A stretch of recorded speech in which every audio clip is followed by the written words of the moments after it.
know someone who makes me happy. I know someone who makes me dance.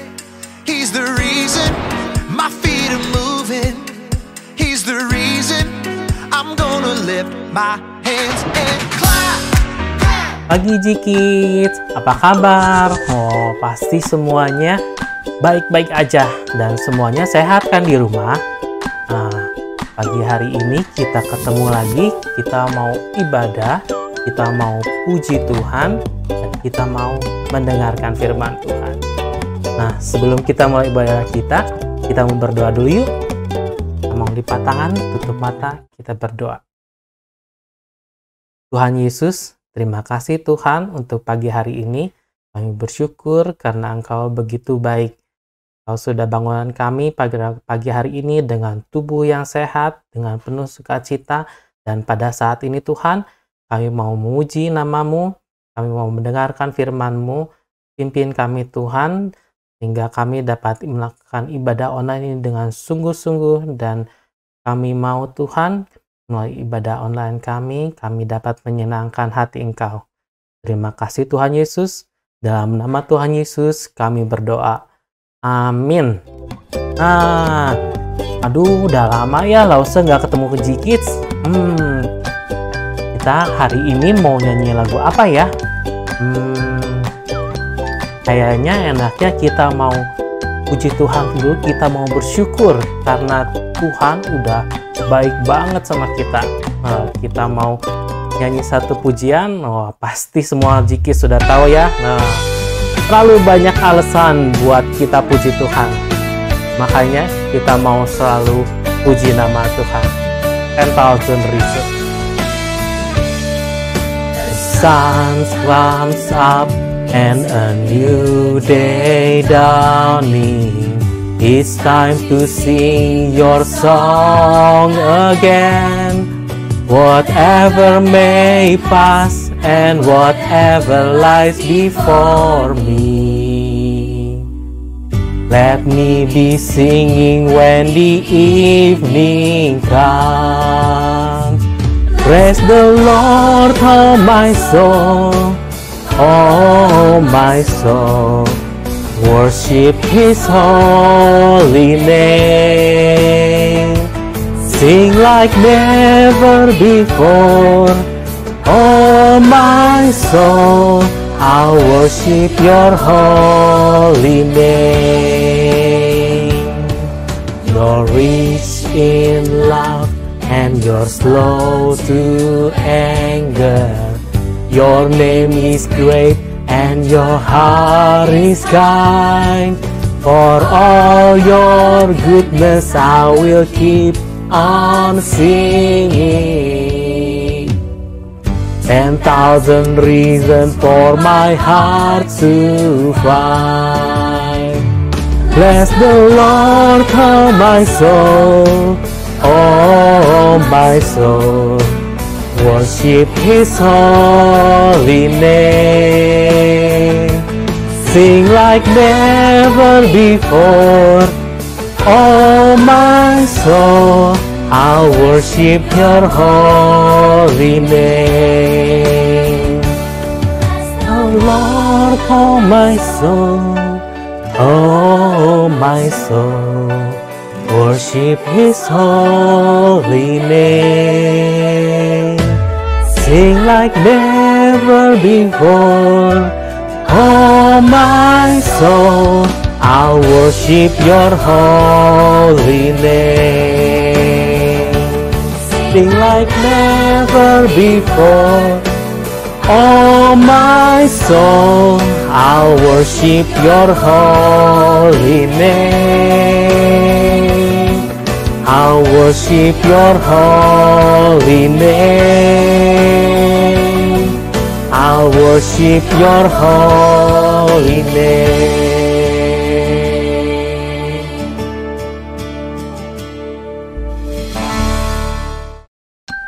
Duh, kangen ya sama lagu ini. Lause inget dulu kita sering nyanyiin waktu kita ibadah online bareng sama G-Kids semua. Tuhan kita memang benar-benar baik ya, lalu memberikan kita kemenangan demi kemenangan. Dulu Tuhan udah tolong kita, sekarang Tuhan masih tolong kita, dan harus percaya Tuhan juga pasti akan terus tolong kita besok sampai selamanya. Nah, Ikis mau percaya nggak sama janji Tuhan? Kalau Tuhan itu bisa kasih kita kemenangan-kemenangan di dalam kehidupan. Kita mau percaya sama janji Tuhan. Kamu nyanyi satu pujian, percaya janjimu. Yuk. Semuanya bisa kan? Kalau belum bisa, kita belajar sama-sama yuk.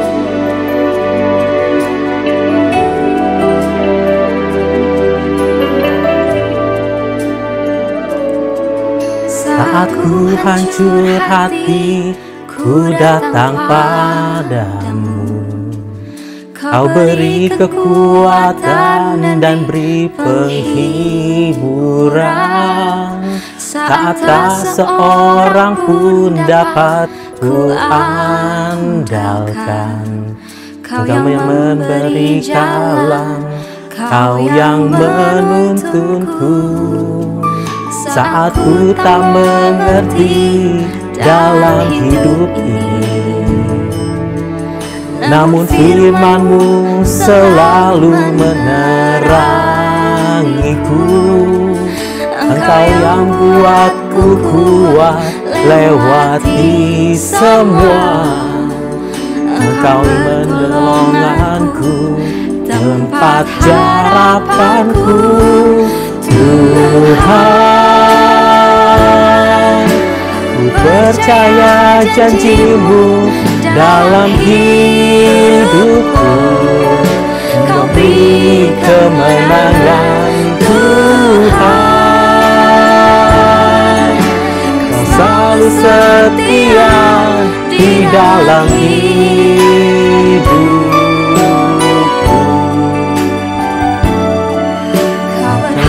Bagiku, Kaulah jaminanku dalam hidupku.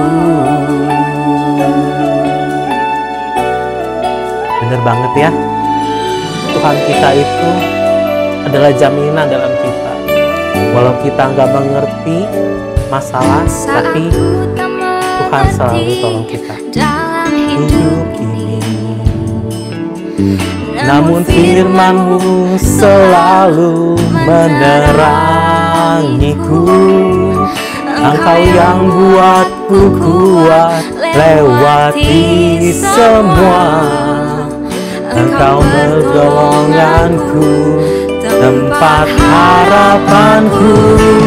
Tuhan, ku percaya janji-Mu dalam hidupku.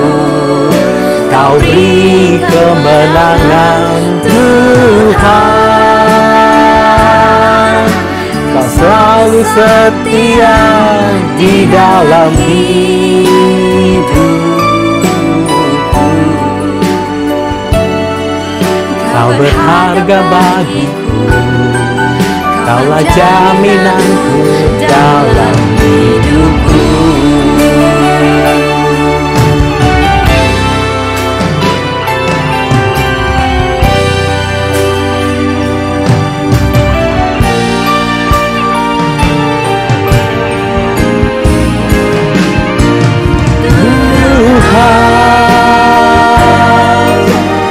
Percaya janji-Mu dalam hidupku. Memberi kemenangan, Tuhan. Kau selalu setia di dalam hidupku. Kau berharga bagiku. Kaulah jaminanku dalam hidupku.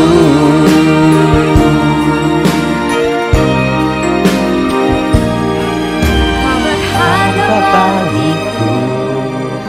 Kaulah jaminanku dalam hidupku.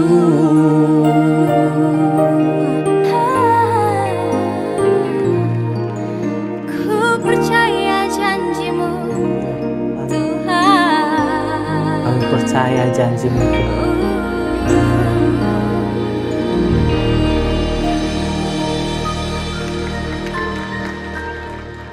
Kita mau berdoa sebelum kita mendengarkan firman Tuhan. Tuhan, kami mau percaya janji Engkau Tuhan dalam kehidupan kami. Kami mau percaya bahwa Engkau akan selalu memberi kami kemenangan Tuhan dalam setiap permasalahan kami. Bentar kami akan mendengarkan firman-Mu. Kami mau belajar Tuhan. Buka hati kami Tuhan, buka pikiran kami Tuhan, buat kami mengerti bahwa Engkau adalah Tuhan yang begitu baik bagi kami. Terima kasih Tuhan Yesus, dalam nama Tuhan Yesus kami berdoa. Amin. Nah, G-Kids, kita mau dengerin firman Tuhan. Kita mau baca Alkitab dulu. Bentar, harus buka dulu. Oh iya, judul cerita kita hari ini Heroes of Faith. Oh, masih terusin sama kayak minggu kemarin. Minggu kemarin kita belajar tentang Musa. Nah, sekarang kita mau belajar tentang Yosua. Judulnya Yosua yang memimpin bangsanya meruntuhkan tembok Yeriko. Wah, saya yakin semua pasti udah pernah dengar ceritanya. Tapi kita mau baca dulu dari Alkitab, Yosua 6 ayat 1 sampai 20. Kita baca sama-sama ya. Jatuhnya Yeriko. Dalam pada itu, Yeriko telah menutup pintu gerbangnya. Telah tertutup kota itu karena orang Israel. Tidak ada orang keluar atau masuk. Berfirmanlah Tuhan kepada Yosua, ketahuilah, Aku serahkan ke tanganmu Yeriko ini beserta rajanya dan pahlawan-pahlawannya yang gagah perkasa. Haruslah kamu mengelilingi kota itu, yakni semua prajurit harus mengedari kota itu sekali saja. Demikianlah harus engkau perbuat 6 hari lamanya. Dan 7 orang imam harus membawa 7 sangkakala tanduk domba di depan tabut. Tetapi pada hari yang ke-7, 7 kali kamu harus mengelilingi kota itu, sedang para imam meniup sangkakala.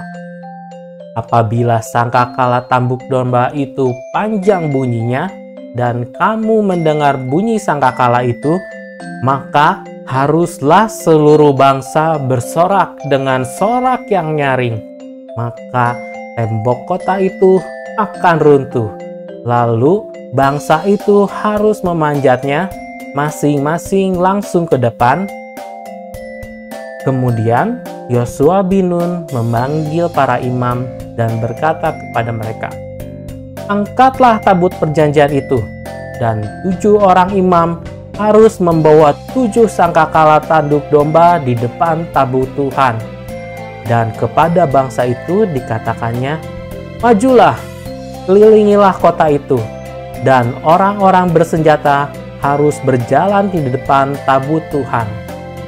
Segera setelah Yosua berkata kepada bangsa itu, maka berjalanlah maju ke-7 orang imam yang membawa ke-7 sangkakala tanduk domba itu di hadapan Tuhan. Lalu mereka meniup sangkakala, sedang tabut perjanjian Tuhan mengikuti mereka. Dan orang-orang bersenjata berjalan di depan para imam yang meniup sangkakala, dan barisan penutup mengikut tabut itu. Sedang sangkakala terus-menerus ditiup.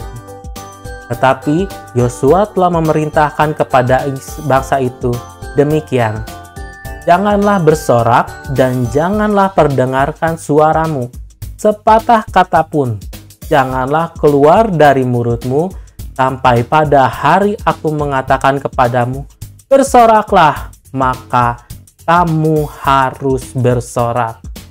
Demikianlah tabut Tuhan mengelilingi kota itu, mengedarinya sekali saja. Kemudian kembalilah mereka ke tempat perkemahan dan bermalam di tempat perkemahan itu. Keesokan harinya, Yosua bangun pagi-pagi, lalu para imam mengangkut tabut Tuhan. Maka berjalanlah juga ketujuh orang imam yang membawa ketujuh sangkakala tanduk domba itu di depan tabut Tuhan. Sambil berjalan, mereka meniup sangkakala. Sedang orang-orang bersenjata berjalan di depan mereka dan barisan penutup mengikut tabut Tuhan. Sementara sangkakala terus-menerus ditiup.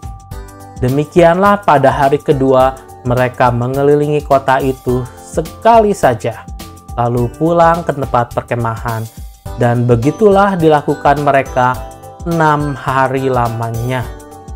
Tetapi pada hari yang ketujuh mereka bangun pagi-pagi ketika fajar menyingsing dan mengelilingi kota 7 kali dengan cara yang sama. Hanya pada hari itu mereka mengelilingi kota itu 7 kali. Lalu pada ketujuh kalinya ketika para imam meniup sangkakala, berkatalah Yosua kepada bangsa itu, "Bersoraklah, sebab Tuhan telah menyerahkan kota ini kepadamu, dan kota ini dengan segala isinya akan dikhususkan bagi Tuhan untuk dimusnahkan. Hanya Rahab, perempuan sundal itu, akan tetap hidup. Ia dengan semua orang yang bersama-sama dengan dia dalam rumah itu, karena ia telah menyembunyikan orang suruhan yang kita suruh.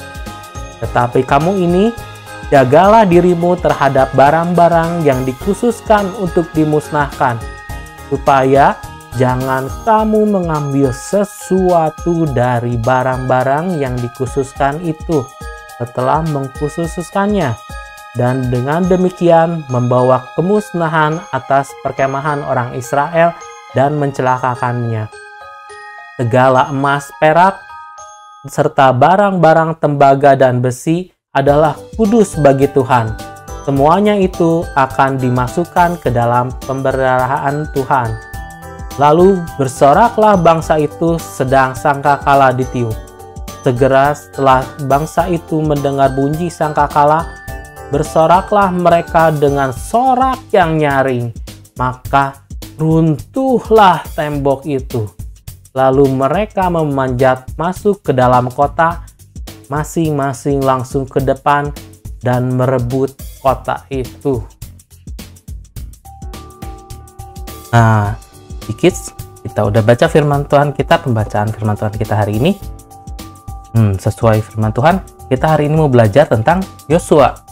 Bagaimana Yosua dan orang Israel bisa merebut kota Yeriko. Nah, buat yang penasaran nih, kata para ahli sejarah, kota Yeriko itu bentuknya kurang lebih kayak begini. Kotanya hebat ya, temboknya tinggi. Taunya tinggi dari mana? Tuh lihat tuh, ada pintunya kecil dan temboknya lebih tinggi dari pintunya jauh. Kalau orang masuk ke situ, kalau nggak lewat pintu itu susah banget. Di bawahnya udah ada parit, begitu ada harus lewat jalan kecil dan naik lagi ke manjat tembok. Wah, kayaknya susah banget ya kalau harus perang ngerebut kota ini. Tapi di Alkitab dibilang bangsa Israel bisa rebut kota ini. Cuman kalau Lause yang jadi Yosua ya, mungkin Lause bakal bertanya-tanya, Tuhan, ini kan kota Yeriko nih sedemikian megah, sedemikian susah buat direbut. Kok Tuhan suruh kita tuh muter-muter Tuhan? Muternya nggak cuma sekali lagi, muternya berkali-kali. Memang kalau tembok diputer-puter, kita puterin, bisa jadi apa Tuhan? Kan kenapa sih Tuhan nggak nyuruh kita bikin tangga gitu buat manjat pakai tali gitu, atau kamu pakai mujizat yang simpel-simpel aja deh Tuhan, kayak di Laut Taberau. Wah, waktu Musa angkat tongkat, lautnya belah. Di sini kayak gitu aja lah Tuhan, angkat tongkat, temboknya runtuh. Wah, gampang kan Tuhan? Kok harus yang ribet-ribet sih Tuhan? Gak masuk akal banget. Itu kalau Mose ya. Tapi Yosua nggak melakukan seperti itu. Yosua walaupun yang Tuhan minta itu kedengarannya nggak masuk akal, tapi dia percaya dan dia melakukan sesuai apa yang Tuhan perintahkan, nggak dilebihin, nggak dikurangin. Dan hasilnya tembok Yeriko runtuh dan orang Israel bisa merebut kota itu. Nah, hebat ya iman Yosua ya. Walaupun diminta melakukan hal yang mustahil, tapi dia tetap melakukan. Kenapa? Karena kalau iman itu, kalau kita nggak melakukan apa-apa, itu Alkitab bilang imannya mati. Faith without work is dead. Iman tanpa perbuatan itu mati, nggak ada gunanya. Imannya itu bohong. Makanya Yosua itu hebat. Dia percaya dan dia melakukannya, walaupun yang Tuhan minta itu gak masuk akal kalau buat manusia. Nah, kita juga sama. Tuhan seringkali minta, bukan seringkali ya, mungkin banyak hal-hal di Alkitab yang kalau kita baca, kelihatannya gak masuk akal. Tuhan, kok disuruhnya begini sih? Oh, saya disuruh ngampunin orang yang bersalah sama saya. Itu kan si Dede nyebelin tuh Tuhan. Masa harus diampunin? Teman saya itu jahat banget loh Tuhan. Masa harus diampunin? Atau Tuhan suruh berdamai. Tuhan, tapi kan dia duluan yang mulai. Masa saya yang harus datang berdamai? Saya harus minta maaf. Banyak yang Tuhan minta, kadang kita pikir gak masuk akal Tuhan. Wah, contohnya ini yang salah satu perintah yang mungkin buat banyak orang itu nggak masuk akal. Nah, yang ini nih. Matius 5 ayat 38-39. Janganlah kamu melawan orang yang berbuat jahat kepadamu, melainkan siapapun yang menampar pipi kananmu, berilah juga kepadanya pipi kirimu. Waduh, ini apaan Tuhan? Masa kalau ada orang yang jahat sama kita, udah dipukul, kasih sebelah lagi? Nggak usah kasih ilustrasi ya. Apa sih artinya firman Tuhan ini? Suatu hari, si kakaknya lagi main handphone, lagi seru-serunya main handphone, datang dedenya.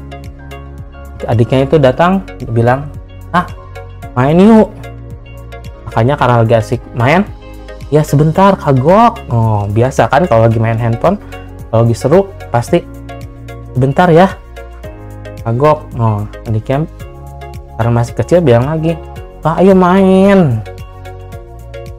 Kakaknya kan dia lagi kagok dek, sabar sebentar.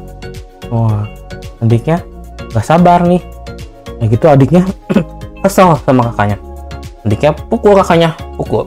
Pak, aduh. Pas lagi seru-serunya dipukul, jatuh handphonenya, dan kalah deh. Wah. Kalau kalian yang jadi kakaknya, kira-kira kalian ngapain? Pasti langsung marah ya. Wah, langsung dedenya dipukul lagi. Dede apa sih? Pukul Pak. Gangguin kok kalau lagi main. Wah, kalau dedenya dipukul pasti dedenya nangis. Cuman udah nangis pasti langsung ke mama. Ma dipukul sama koko. Kalau udah begitu pasti yang dimarahin kokonya atau dedenya? Oh, pasti kokonya ya. Pasti kenapa pukul dede? Oh, dede masih kecil. Dan ujung-ujungnya setelah kokonya dimarahin, kakaknya dimarahin, akhirnya dihukum. Nah, kalau kita melakukan dengan cara manusia, biasanya kejadiannya kayak begitu tuh. Kita balas, sudah dibales, nanti belakangnya pasti ada konsekuensinya. Tapi Tuhan bilang, kalau ada yang jahat sama kita, kalau dipukul kiri kanan, kasih pipi kiri. Artinya kalau misalnya ada orang yang jahat, kita dipukul, ya kita jangan balas. Tuhan nggak ngajarin kita buat ngebalas orang yang jahat sama kita. Kita diajarin buat mengalah. Kalau waktu dipukul sama dedenya, udah kalah pokoknya. Ingat ayat ini, udah gitu dia, ya udah dek, tunggu sebentar ya. Oh, kakaknya langsung, karena udah kalah ya udah, HP-nya matiin, lagi gitu main sama adiknya, aman kan? Gak ada yang dimarahin, gak ada yang dihukum, gak ada yang digimana-gimanain. Tapi kan sakit lah, usah dipukul. Nah, kamu mau sakitnya 1 kali atau sakitnya 2 kali? Nanti tambah dimarahin mama, dan 3 kali tambah dihukum. Nah, itu yang Tuhan maksud dalam firman Tuhan ini. Tuhan kasih kita kemenangan loh, walaupun kita mengalah, walaupun kita nggak ngebalas, tapi kita menang. Kenapa kita menang? Karena kita tetap berdamai sama adik kita. Kalau dipukul pasti dedenya marah, nanti pasti mungkin nggak mau ngajak main 1 atau 2 hari. Atau kalau dipukul kita dimarahin, wah, kalau kita dimarahin kan kita rugi lagi. Kita dihukum, waduh, tambah banyak deh penderitaannya. Udah dipukul, dimarahin, dihukum lagi. Jadi ini adalah kemenangan yang Tuhan janjikan gitu. Ketika kita melakukan firman Tuhan sesuai apa yang Tuhan minta sama kita, Tuhan kasih kemenangan-kemenangan seperti ini. Walaupun kelihatannya mustahil, walaupun kelihatannya gak masuk akal gitu buat kita, tapi kalau ketika kita melakukannya, ternyata hasilnya itu luar biasa. Jadi mau nggak kita kayak Yosua? Kita percaya bahwa apapun perintah Tuhan, setidak masuk akal apapun, setidak kita mengerti apapun, tetap kita mau percaya dan melakukannya. Kita mau ikut cara Tuhan, bukan cara kita, bukan cara manusia.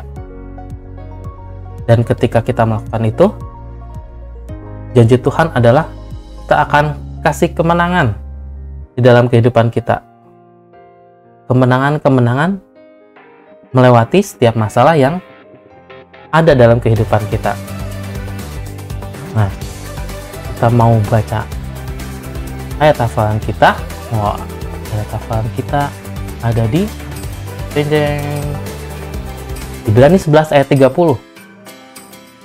Karena iman, maka runtuhlah tembok Yeriko setelah kota itu dikelilingi 7 hari lamanya.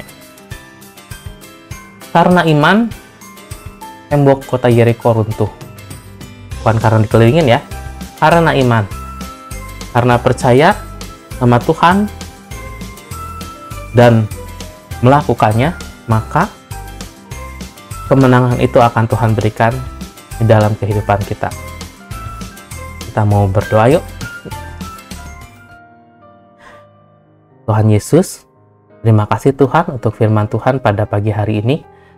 Tuhan, kami mau belajar seperti Yosua. Kami mau belajar untuk percaya kepada perintah-perintah-Mu Tuhan.